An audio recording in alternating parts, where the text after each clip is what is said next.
Hi guys, in today's video I'm going to show you how you can install Cinema HD on a Samsung Smart TV.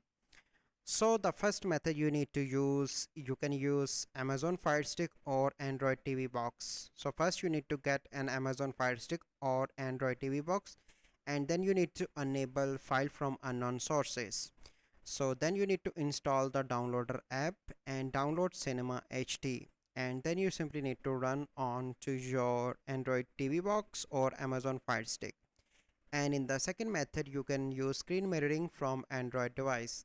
So first you need to enable screen mirroring on Samsung Smart TV, then you need to install Cinema HD on your Android device, and in the third step you need to screen mirror to your TV, and then you need to start streaming. And in the method 3 you can use a PC with HDMI cable. Install Cinema HD on PC, connect PC to TV via HDMI cable, and then you need to start streaming. So this is the process that you need to follow to install Cinema HD on a Samsung Smart TV. So I hope you find this video helpful. If you find this video helpful, must like this video, subscribe to our YouTube channel for future videos. We'll see you in the next video. Thank you. Have a good day.